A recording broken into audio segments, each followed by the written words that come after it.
दोस्तों, बंदर और चिंपैंजी को देखकर अक्सर लोगों के दिमाग में एक सवाल आता है कि अगर हम बंदर से इंसान बन गए तो बाकी बंदर इंसान क्यों नहीं बने। और यहाँ तक कि कई लोग कहते हैं कि बाकी बचे हुए बंदर और चिंपैंजी कभी ना कभी इंसान बन जाएंगे। आखिर इन बात में कितनी सच्चाई है और क्या ये बंदर और चिंपैंजी कभी इंसान बन पाएंगे? चलिए आज जानते हैं इन्हीं सारे सवालों के जवाब। लेकिन आपने अगर चैनल को सब्सक्राइब नहीं किया है तो चैनल को सब्सक्राइब कर ले और बेल नोटिफिकेशन को ऑन कर लीजिए। चलिए शुरू करते हैं। अगर आप मानव डीएनए को बंदर के डीएनए से मैच करके देखेंगे तो केवल 93% मैच होता है, जबकि चिंपैंजी से 99% तक मैच होता है। ये जानने के बाद हमें लगता है कि हमारे नजदीकी पूर्वज बंदर ना होकर चिंपैंजी रहे होंगे, लेकिन ये बिल्कुल गलत है। हम ना तो चिंपैंजी से विकसित हुए और ना ही हमारा विकास पूरी तरह से बंदर से हुआ है। हमारे विकास की प्रक्रिया में बंदर और चिंपैंजी हमसे जुड़े हुए जरूर है, लेकिन हमारा रिश्ता इस प्रजाति से बहुत दूर रहा है।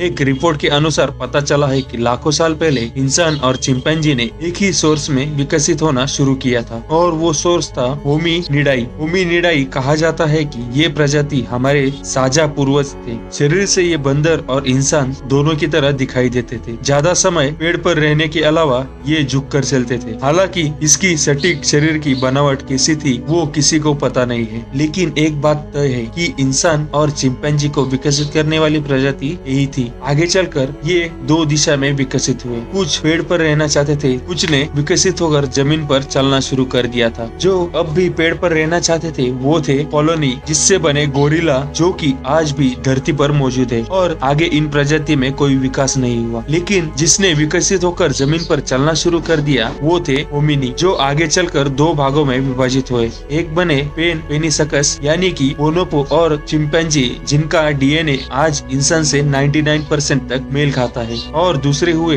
होमो सेपियन, जो आगे चलकर हम यानी इंसान बने। लेकिन होमो सेपियन से पूरी तरह से आज के जैसे मानव बनने में कई हजार साल गुजर गए थे। तो अगर आप आस लगा कर बैठे हैं कि बंदर और चिंपैंजी कभी इंसान बनने वाले हैं तो ये कभी नहीं होने वाला, क्योंकि हम इंसान बंदर चिंपैंजी से विकसित ही नहीं हुए। दोस्तों, ये जानकारी आपको कैसी लगी हमें कमेंट सेक्शन में जरूर बताएं, और वीडियो अच्छी लगे तो लाइक, कमेंट और सब्सक्राइब करें। धन्यवाद।